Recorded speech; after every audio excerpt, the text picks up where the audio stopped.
to welcome you to this session of the 15th Jaipur Literature Festival, protected by Dettol, Banega Swasth India.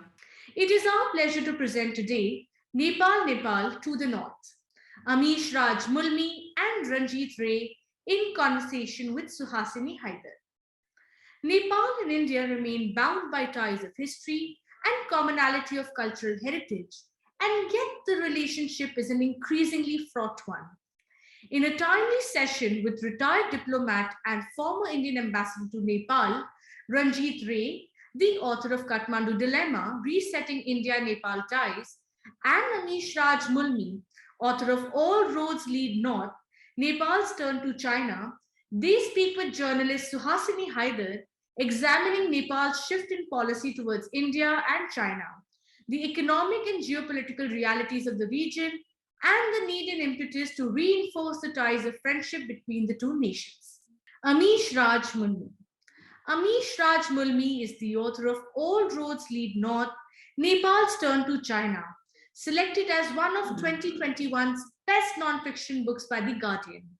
His writings have been published in the Himalayan Arc, Journeys East of Southeast, and West Asian Speculative Fiction.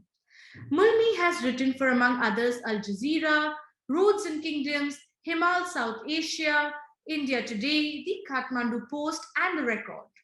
He is consulting editor at Writers' Side Literary Agency and has previously worked for Juggernaut Books and Hachette, India. Ranjit Rae. Ranjit Rae retired as ambassador of India to Nepal after a 36-year career in the Indian Foreign Services. Rae had a ringside view of the peace process in Nepal that brought the Maoist insurgency to an end, and also the drafting of a new constitution. His debut novel is Kathmandu Dilemma, Resetting India Nepal Ties. Suhasini Haidar. Suhasini Haidar is the diplomatic editor of The Hindu. During a career as a journalist spanning 28 years, Haidar has covered Indian foreign policy and global developments focusing on South Asia in particular. She also hosts an online weekly video show called Worldview. Please feel free to send in your comments by typing them in the comments section. Do follow our social media handles to get notifications on the upcoming sessions. Ladies and gentlemen, Nepal to the North. Amish Raj Mulmi and Ranjit Rae in conversation with Suhasini Haidar. Over to you, Suhasini. Hello and welcome to everyone at JLF. Nepal has often been called the yam between two rocks. It has been seen as a country that is surrounded. It's a landlocked country surrounded three sides by India. To the north, there is China. And the relationship between Nepal and its two primary neighbors has always been a subject of contention. The interesting thing is that given today's present-day politics in Nepal, it is ambitious to even try to write a longer piece, let alone a book. And yet here we have two very important works by our authors, Amish Raj Mulmi, who's written All Roads Lead North, Nepal's Turn to China, something that has been spoken about so much in India in the last few years. And then there is Ambassador Ranjit Rae. He was posted in Nepal in some very, very crucial years. From 2013 to 2017. And he has written the book Kathmandu, Resetting India Nepal Ties. So there's just in that little bit of the titles of their books, you can tell exactly where they are heading with their books. What's important is both of them come to the subject with a very, very sympathetic look at just what causes the problems. The problems are not necessary. It's not a given that there will be these problems, that there will be misgivings or misunderstandings between India and Nepal, or that there will always be a China factor in the relationship.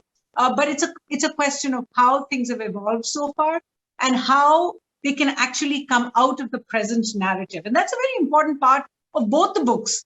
And there's a lot more that is in common between them, but I'm going to try and separate them for the moment and start by turning to you, Amish, and ask you really, when you wrote the book, did you really envisage that it would be so much? Most people, and I'm talking about the Indian perception, have felt that Nepal and China have been disconnected for centuries, and that it is only now really that we are suddenly seeing China come on the scene with Nepal, because Nepal, of course, is always seen as a part of the Indian family. It's seen as, roti beti ka rishta. It's seen as a country that has such history with India that it seems for most people even surprising if you tell them about the old relationship which was there between Nepal and Tibet. So to start with, give me a sense of how you decided to begin with this very ancient history.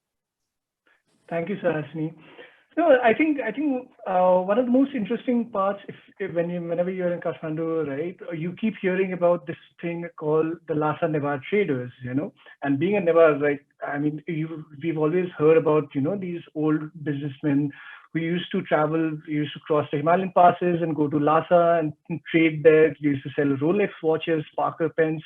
And this is back in before 1950s, and there's always that sense of adventure, right? So I suppose a lot of it comes from that. And the other part is also how much of an emphasis the North, the history of Nepal's ties with the North is really put in our histories, like, the general narrative of history. You have the fabled story of Bhrikuti, the princess who got married to the Tibetan king Songtsen Gampo in the 7th century. You have the Nepali architect Arniko, who went to Kublai Khan's court and became and raised the White Pagoda today, White Dagoba today, which is still there in Beijing today. So I think these are the histories that were known, right? But I wanted to also look at the relation between our Himalayan communities and the communities on the other side of the mountains, because it's always sort of imagined that the communities who are living in the mountains, they live in silos, right? They live in like these exotic, unexplored lands that out of human civilization touch. And I don't think that was necessarily true. These communities, they were connected by trade, they were connected by culture, religion. You had familial relations across the borders, modern day borders. So I think the book began from there, and it began as an exploration of what exactly was this relationship, historical relationship with the North. And then as you trace the history, like you correctly said, China actually became Nepal's immediate neighbor after 1950. Until then, Tibet was the neighbor. And it was after 1950 that China came to loom upon the South Asian imagination as well, and including Nepal's. So I think it was a gradual sense of exploration, of discovery for myself, and a sense of curiosity, I think, that drove me towards looking to the North, I would say. It's certainly very interesting, and you're quite right that in Lhasa, while there is some knowledge really of Princess Bhrikuti, who was one of the two famous wives of Songtsen Gampo, there was, of course, the other was Princess Wenchun. You see from both sides a kind of old history, and you write at great length about the problems of Nevar traders and how they actually kept this relationship alive for so long. What do you think made China perhaps look away from Nepal, even though, as you said, there was a relationship after 1950? It wasn't a relationship that China looked too closely at until more recently. What do you think? Why do you think China sought to look away from it? I think the first is the issue of the Himalayan border itself, right? Like, I mean, China, we have evidence that suggests that China didn't really know where the borders lay in the mountains. And with India, obviously, the McMahon line has been an issue for a very long time. And beyond that as well, even in Nepal, as we saw in 1960, when the Chinese soldiers accidentally killed a Nepali soldier, that they weren't really sure where the borders lay, right? So I think that was the first issue about how exactly do you govern this space called Tibet, where newer forms of state, let's say, how do you run a state, how do you operate a state, didn't really exist, right? Like Tibet, the way Tibet used to run, the mountains really, like they were pretty much out of state control, so as to say. And the second part is obviously, I think, after the border tensions with India, the 1962 war, China began to militarize the Himalaya in a big way, even including the 1959 uprising in Tibet. It began to look at the Himalaya as more of a frontier, like something that had to be secured for its own identity to remain. And I think between these two factors, like I said, like its state capacity in Tibet was weak until very recently. And between these two factors, I think China was looking at the Himalaya and the border passes and the old histories of trade, of communication, as sort of something to be negated, as something to be. And so we know that one of the first things China did when it arrived in Tibet was to ensure that all the food supplies were started coming from Sichuan and from Qinghai rather than from India as they traditionally would, So I think these were the ways that, like, China, like, we have to understand that China itself was not sure of how exactly this space operated, and with the military tensions with India, with its own geopolitical ambitions, with the Tibetan guerrilla movement, the Himalayas just represented this sort of a space it had to take control of anyhow, Certainly, and in one of in a sense, Nepal lost twice over, if you like, because once was the idea of China looking more inwards and that sort of thing, but of course historically also Kathmandu as a kind of trading post lost out to more less landlocked areas like Calcutta. In a sense, what you really bring out is the idea that Nepal, in a sense, has been defined by its landlockness and possibly needed to move out of it, or that became the kind of driving force behind its more modern push, if you like, towards India to begin with, and then, of course, towards China more recently. In the 1960s, of course, we also saw something new emerging inside Nepal, which was the tribulations of Nepali politics and how we saw the relationship between the royal family and India, the royal family and China. Tell us a little bit about that. How is it that the royal family was able to, in fact, keep a relationship going with China as a more or less exclusive thing, while it was essentially India that was engaging Nepal? That's an interesting period in Nepali history, right? Like, I mean, it was not just India and China that the Nepal was engaging at the time. In fact, it was taking aid from the US, it was taking aid from the Soviets. You had aid and relations with almost all major powers at the time. And it is, retrospectively looking, yes, it was a tough time to be, a Nepali ruler, but they seem to have negotiated a tough time relatively more stable, in a more stable way than what we look at it in the present, let's say, scenario. I suppose in hindsight, things look much better in any case, but it's also, I think China also for a long time realized the limitations of its influence and power in Nepal, or within South Asia, the way it could project power, the way it could project influence. And a large part of it is also because of its own, like I said, its capacity in infrastructure, its state capacity in Tibet, which improved pretty much in the first decade of the 21st century, which is what I also say, that the difference between the 1989 and 2015 was that in 1989, China pretty much gave moral support to Kathmandu, saying that, all right, this should not happen. But in 2015, it actually, it sent across 15 trucks, which is not really a lot, but it became a symbolic, let's say, representation of, okay, China can now cross the Himalaya and supply Nepal with ease. So as an economic, it emerged as this economic alternative that it couldn't earlier. Sure. And certainly you're talking about the two blockades that Nepal sees came from India. Of course, India has a different way of explaining what happened at that time. But what it meant was real shortages, particularly of food and fuel inside the Kathmandu Valley in particular. Now, just to cut a little bit through to it, it's interesting that it was 2008 and China's real desire to secure its borders, to try and damp down the entire Tibetan any kind of expression out of Tibet, stop the kind of self-immolations we've been seeing, that actually led to better ties with Nepal. Because that's when we started to see more Chinese leadership, more Chinese, security leaders coming to Kathmandu.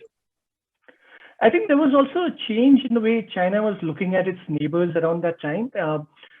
particularly in Nepal, like, I mean, where the Tibetan movement had been very active in its protests against the Beijing Olympics. And China essentially, I mean, it realized there's a very interesting quote by a China scholar, Fravel, where he says that China, in looking to secure its own place, actually began by securing its borders, after 2008. So it began to like expand upon its neighbors with relations. And in 2013, obviously, you had this new neighborhood policy where it was sort of like, okay, you have increased people-to-people cooperation, you have increased, let's say, exchanges on all levels. So I think that it sort of gave the template that, especially in Nepal, that all right, if the Tibetan political movement can be, let's say, suppressed within Nepal and through greater, let's say, engagements with security officials, with political officials, it obviously provided a template for other means, right, to expand influence. So you had aid coming in to security forces first, you had infrastructure such as the police, APF training academy. Then you had now in 2019, we have had the Mutual Legal Assistance Treaty, you have the Border Management Treaty. So through systems like that, China sort of provided, like 2008 gave it a template for the rest of, let's say, the years to come. And I suppose what we are seeing now is, as I said, like, I mean, China is now confident, China is now confident of crossing the Himalaya on its own terms. It's confident of projecting its power beyond the mountains. And it's confident that, like, okay, within Nepal, the Tibetan movement will see at least, like, I mean, if the Tibetan movement happens today, there will be, let's say, setbacks in the larger Nepal-China relationship, right? And that it's been very, very clear on that. So I suppose it worked in a sense for them, no? Sure. Oh, and what you're saying is that Tibet played a big role in Nepal-China ties, both, of course, in the past when Tibet was independent, and as well as now. And then finally, if you see the culmination of what we've seen, the China-Nepal ties, I would say two events, and you write, of course, about the progression to 2019, Xi Jinping's visit, where he announced many of those projects, part of the Belt and Road Initiative. It was the first visit by a Chinese president. I mean, that's something historic on its own. And then, of course, in 2021, where in Delhi we watched the kind of round-robin exercise in politics in Kathmandu, but which led eventually to the change in government, but not before we'd seen a Chinese Communist Party delegation actually coming and trying to negotiate an entente between two parts of the Communist Party. How did that huge shift then occur? I think, see, obviously, with Xi Jinping's visit, it was actually the first in 2 decades. I think in 1995 or something like that, Jiang Zemin had come in, but it was for a short period of time. But then I see the Xi Jinping visit had been a long time in the making. I believe in 2016, 2017, they had been expecting a visit, which was then sort of like pushed back after there were changes in government, and China wasn't particularly happy with, I think at that time, again, Prachanda was pulling the plug on some government. So there was some sort of a negative feedback from them at that time. In 2019, it was a lot more stable. It had, there was multiple signs that China was encouraging the consolidation of communist forces in Nepal. Nepali communists had tied up formally with the Chinese Communist Party and had actually started training its cadre in Xi Jinping thought.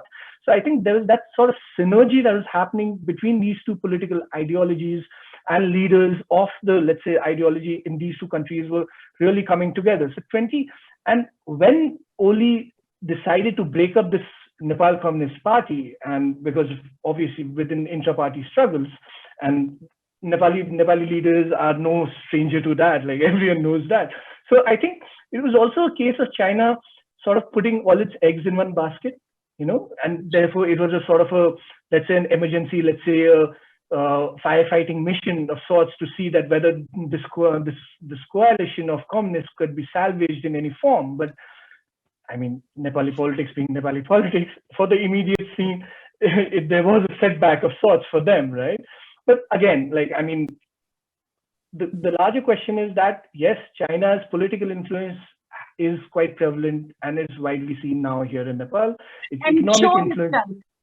I think it's shown itself, yeah, and it has become more assertive, but it's also become more assertive post the pandemic across the world. So I suppose I mean, that is part of the larger Chinese, let's say, foreign way of looking at the world, since then. But at the same time, I think this economic influence that we talk about, it's strange that Nepal has actually received little in way of economic investments as compared to other South Asian countries.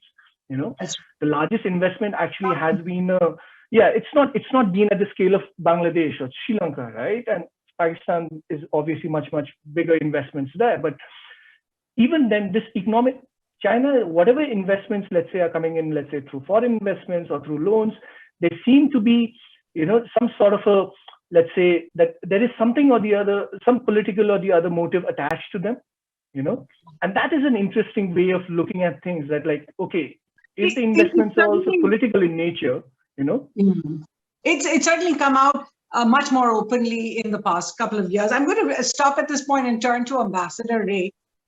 You've really seen some of the most interesting events over the last few years, because your book talks at great length about the visits of Prime Minister Modi, and 2014 was in a sense a real watershed year for India Nepal ties. You started with the swearing-in ceremony, where Prime Minister Modi invited the entire neighborhood and leaders of the neighborhood to come. Went on to his visit to Nepal, which I'll let you describe in a sense how important that was and how different it was from the past, especially the speech he gave to the Constituent Assembly. And then there was the next visit when he came to Nepal for the SARC, where obviously things began to go off the rails. Give me a sense of how difficult it was for you, because I can tell you, compared to so many books one reads written by diplomats about their times in a country, this has to be one of the most honest accounts and one of the most, in a sense, even introspective accounts of how diplomacy and politics played out, in a sense, between India and Nepal that year. Where do you think the real problems began? 2014 was really a high point, I think, in the relationship. We had a new government in Delhi. There was a neighborhood first policy. There was great enthusiasm. The second visit that the Prime Minister made abroad was to Nepal. Nepal was going to write a new constitution, and there was a lot of history behind this whole process. There had been insurgencies, there had been andolans, there had been agreements, solemn agreements with the government. And the expectation was that there will be this new constitution that would accommodate aspirations of all the people, and that Nepal would truly be transformed. It would become a federal democratic republic. And I think, the endorsement of these ideas by the Prime Minister when he went to Nepal and addressed the Constituent Assembly was really a very strong thumbs up for, what the Nepalese people and leaders were doing. And at a personal level, he's a very gregarious type of man. He was, stopping his motorcade and sort of wading into the crowds. So it was really an electrifying moment. And in fact, people used to joke in those days in Nepal that, were he to contest, he would win hands down any election in Nepal. And from our perspective, given the background to the drafting of the constitution, the expectation was that this would be an inclusive constitution, because Nepal is a very diverse country.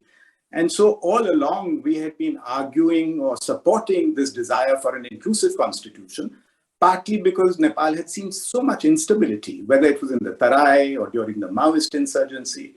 So we particularly felt that for a country as diverse as Nepal, long-term stability would involve including everyone's aspirations. And I think that is the constant message that we gave. And during his second visit to Nepal a couple of months later, I think the Prime Minister spelled out very clearly. And, already there were signs of people wanting to rush through a constitution, perhaps renege on some of the understandings of the past. So, the second visit was an opportunity for the Prime Minister of India to give a very clear message that please take everyone along. And I think at that point in time, there was a sense in, the political leadership of Nepal that perhaps India was pressing too much for this inclusive constitution, for an accommodation of Madhesi aspirations, As that country has been quite divided. And this has been a struggle for economic power, for political power between various communities. So the established leadership was reluctant to part with power. They viewed it as a zero-sum game. And our, iteration of this desire of an inclusive democracy perhaps didn't go down so well with the leadership of the day. And I think it's after that that perhaps there was this feeling that we must rush through with the constitution. All kinds of things happened. There were various coalitions. There was a lot of protest in the streets. There was the fast tracking of the constitution. So it was really rushed through in the face of considerable tension and violence. And, many people have died as well. So I think, things, went downhill thereafter. Was it just about the fact that India was pushing for them to go slow on the constitution? Because, of course, your book begins with this almost, sort of epoch question: why do they hate us?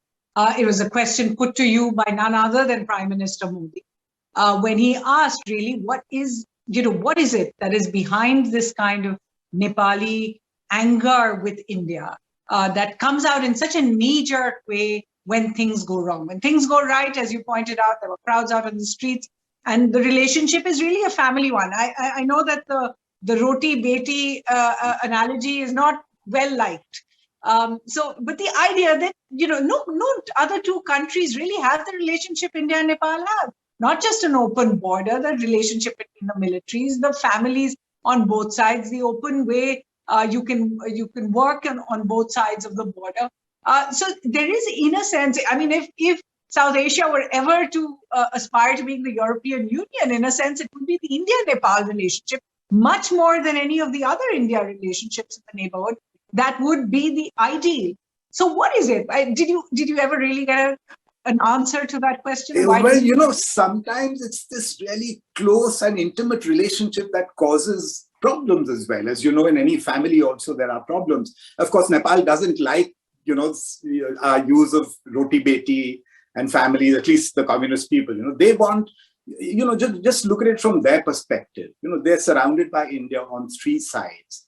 They're very dependent on India, even for their access to the outside world. In terms of culture, language, religion, there are a lot of similarities. So Nepal is always trying to, seek its own unique identity, its own unique national identity. And this has been a quest. And this identity is defined in terms of not India. If everything is the same in Nepal as in India, then, what is it that really makes Nepal a unique nation state? And, to add to this, India has been very deeply involved in all seminal moments in Nepal's contemporary history. All the major political transformations in Nepal, somehow or the other, India has been involved. I don't want to use the term guarantor, but, India has been a facilitator, India has been an umpire, India has assisted Nepal in its desire for, a progressive democratic republic. And this obviously has alienated the ruling elites of the day, because, they projected this support as being anti-Nepal, whereas it might have been perhaps anti the ruling establishment of the time. It might have been anti-Rana, for instance, in the 50s, or anti-Panchayat in the 3 decades between 60 and 90. So, this has been projected as something, as India sort of bullying Nepal, India threatening Nepal by the leadership of Nepal at the time. And this has led to this anti-India nationalism. And the left parties in particular, who were propped up also by the palace and the monarchists in order to neutralize the influence of the democratic political forces, they also bought into this line that, the basic threat is from India. So, this is kind of inbuilt into the relationship, the asymmetry in size, and the various other factors. So I can quite understand, Nepal wanting to be different. And I think this is something we really need to factor in into our own decision-making. Just one instance, I was told by a very senior communist leader, why do you keep talking about bhai bhai ka rishta, relationship between brothers? We don't want to be brothers. We just want to be friends, equal friends. So, I can understand that, and perhaps we should be sympathetic to this. But if I may say, it's not just a narrative. If you were in Kathmandu at the end of 2015, when you were seeing not just the earthquake and how badly it devastated the country, you were seeing lines and lines of people queuing up for fuel, queuing up for gas cylinders. There was no vegetables. There were no other supplies coming into Kathmandu Bazaar. The fact was, this was there for everyone to see. Do you think India just failed to see what their actions were doing, what the government's actions were doing to the ordinary Nepali people that allowed a blockade to carry on for as many weeks as it did? Yeah, the assumption there is that India was instrumental in implementing the blockade, and that's really not the way we look at it. There were a lot of agitations against the constitution by the people of the plains, the Tarai people. They live in the areas through which you have all the transit and trade routes. So they started picketing all these areas. And, so clearly from one of the most important trade and transit routes, which is Birganj-Raxaul, hardly any fuel supplies went into Nepal, leading to the shortages that you referred to. And, the Nepalese government was in touch with us, and we were saying to them that, look, this is a political problem. If you can, you need to resolve this politically, take these people into conference, talk to them, sort the matter out, and, everything will be fine. And eventually, I think that's exactly what happened, because, there was a lot of toing and froing between Nepal and India. We had the visits of the Deputy Prime Minister, several visits, in fact. And then you had the first draft of the constitution, which accommodated the concerns of the agitating parties to some extent. So, things did get smoothened out. It's a very complex time, but I agree with you that the perception in Nepal, and the belief, in fact, even today, is that it was India's blockade, that, India was doing this to harm Nepal, or India had some ulterior motive. But all I can say is that,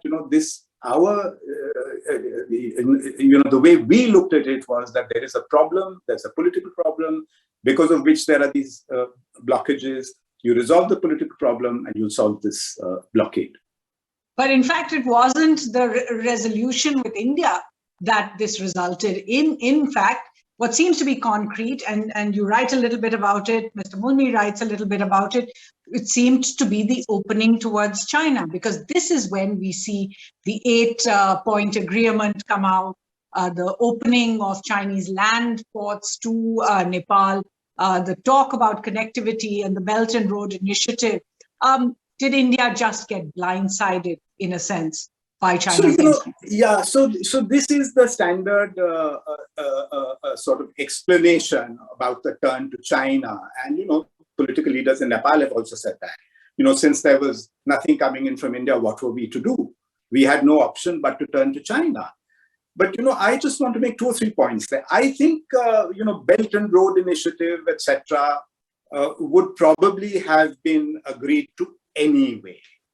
And secondly, I think this turn to China is slightly exaggerated. I mean, Amish has traveled to those border areas, and you can see the infrastructure there, the geology, the climatic and other factors. It's not going to be easy.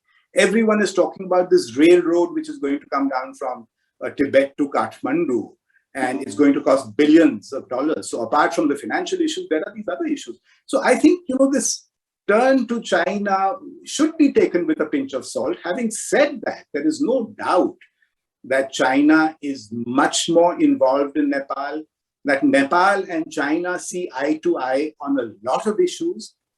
And I personally feel that Nepal's primary interest in China right now, apart from balancing India, which has been the sort of historical pattern, is also the economic opportunities that China has to offer.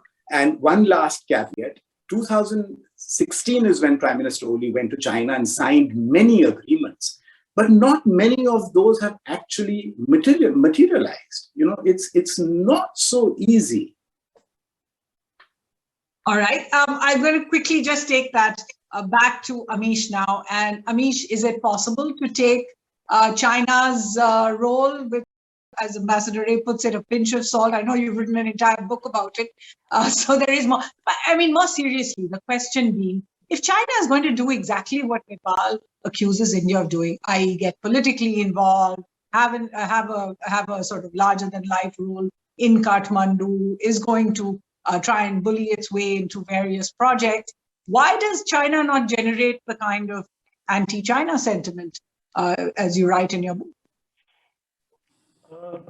I think there are, one thing that Ambassador Ray himself mentioned is that the first thing that I would argue is that Nepal's turn to China is also comes out of its anti-Indian sort of narrative, that China is not India, right? And historically, as I said, historically, China was seen as a counterbalance to India, but it was never there, right? It was never there. So it offered that moral support, and for a very long time, Nepali leaders had to be satisfied with that. So now that China is becoming more involved politically and is more visible in Nepal, questions are being raised, especially, let's say, towards after, as you rightly said, we're talking about the communist delegation after the NCP breakup, and also right now when the NCP breakup, and right now when the MCC controversy is going on, and China stepped in and said that, all right, we will not sort of encourage the American coercive diplomacy in Nepal, and we will protest. So I think the signs are all there, right? Now, only time can tell whether China's visibility, its sort of influence in Nepal will gain the same sort of, sentiment, the negative sentiment as Nepalis have towards Indian, let's say, intervention or political, let's say, like influence in the country, right? The second thing is also, I think it has a lot to do with China's own, like I said, China has been visible only recently, and Chinese influence has always been sort of predicated on sort of, it's been able to spin its aid projects, it's been able to spin all its, let's say, economic projects in Nepal as something benefiting the Nepali, let's say, resident, right? The Nepali citizen. And it has never sort of actually gone out and said that, how, let's say, projects with India have been, let's say, regarded, or even the MCC right now is being regarded in a similar pattern, that this is not really beneficial to Nepal. But China has been successful in sending out that message that no, this is for the Nepali citizens' own good. And of course, as Ambassador correctly said, that there is a sort of a alignment in the two political leaderships in the two countries, right? Especially the communist leadership of Nepal and the party and the CCP in China. So between these three things, there is this tendency to look at China in a more, let's say, benevolent manner, or in a more, let's say, positive manner, right? But like I said, there is opposition within circles about China's more overt presence in Nepal. There is more talk going on about China now in Nepal, which never used to happen. I would say, even a decade ago, no one was really talking about China's political role in Nepal, but now there are people talking about that, there are people writing about that.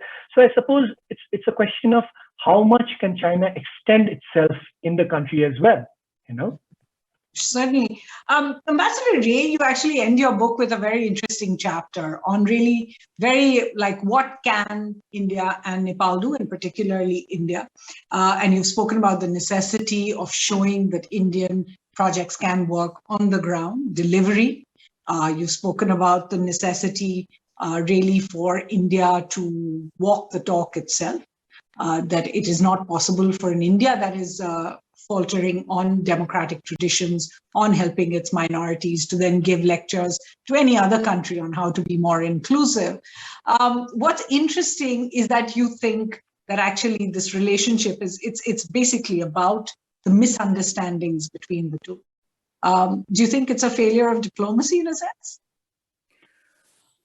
Partly I think it's a structural problem, because of the asymmetry in the relationship. So it's, any small country, large country relationship, and you can take any, such relationship over the world, there are going to be a lot of problems. Look at Canada, the US, Mexico, US, Ireland, UK, Vietnam, China. So, it's inbuilt into this relationship. And if I look at the, last 60 or 70 years from a distance, look at the road that Nepal has traveled.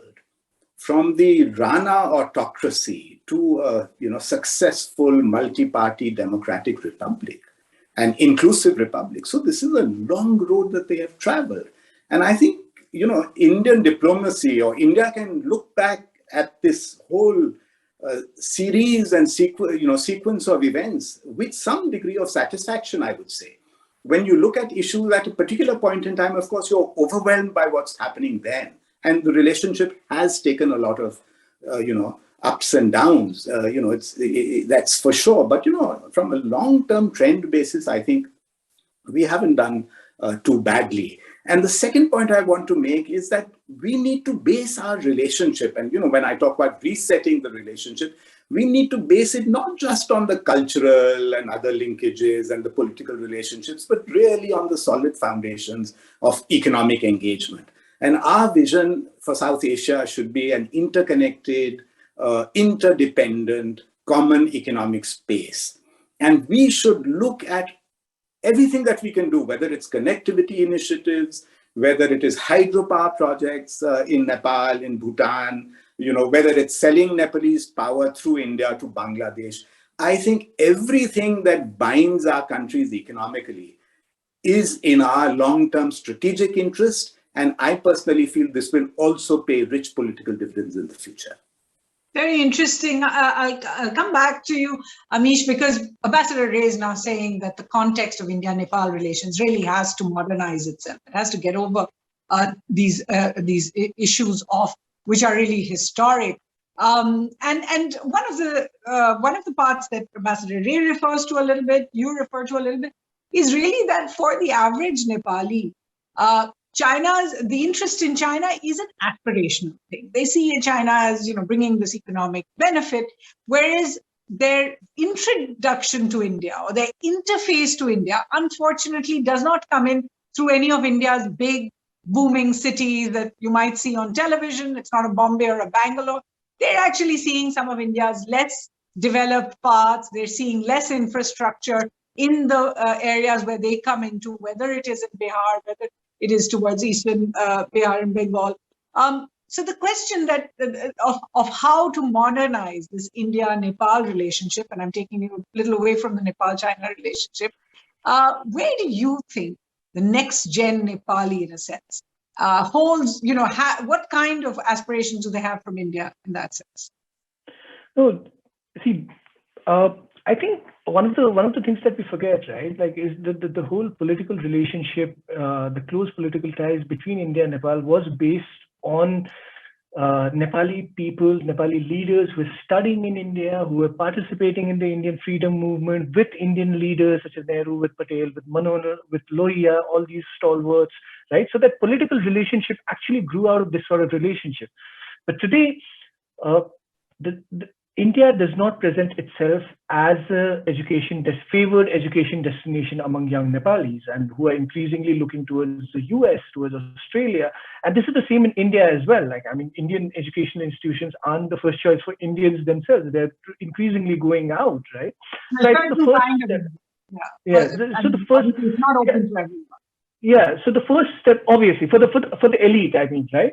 And I think the first step has to be to sort of look at how do you introduce, like you correctly said, how do you introduce this new Indian economy, right? This new Indian economy that is based around startups, around the services sector, around this innovation, and let's say towards the southern part of the country, to the neighborhood, and not just Nepal. I think that is the big question that Indian diplomacy will have to answer in the years to come, beyond the connectivity and economic engagements that Ambassador Rae rightly pointed out.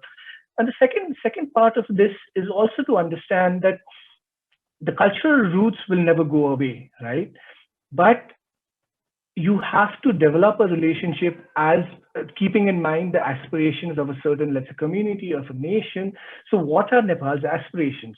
When we are looking towards China, it's always, it's with a sense of awe for most LDCs, right? The way they've developed, the way they've lifted people out of poverty. And that is a narrative that is throughout the world, right? That is something that I think if let's say we can sort of imagine a similar future for South Asia, like let's say with India as the crux, obviously as the biggest economy, you have to have figures. So let's say we take forward this idea of BBIN, we take forward this idea of hydropower sales through the region, and you have the new Indian economy coming in its many facets in Nepal in many forms, like let's say Nepali companies can go to India to invest, or the other way around.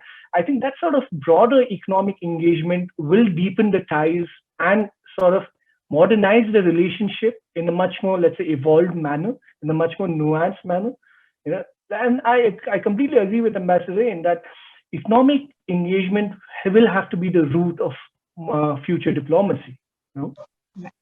Certainly, and on that note of concord, if you like, I'm going to have to thank both of our authors. It's an interesting idea that if you were to be able to set aside the very complex, intricate relationship between India and Nepal for a minute, and also get over all those questions that cause such uproar on both sides about where the border lies, or where was Buddha born, or where Ayodhya was. You actually have to look now at present-day India and present-day Nepal and construct a modern relationship between these two modern republics, in a sense. Thanks so much for joining us, Ambassador Ranjit Rae, Amish Raj Mulmi. You've been a really wonderful panel to discuss a subject that is in a sense close to so many Indians' hearts, and with the hope that there is actually a way out of the current dilemma, as Ambassador Rae puts it, between the two countries. Thanks again. Thank you. Thank you. Thank you, Amish, Ranjit, and Suhasini for that fantastic conversation. And thank you all for watching and being such a great audience. Please stay logged on to continue to watch with us the series of exciting sessions featuring a stellar list of speakers that have been specially curated for you. Hope to see you in the next session.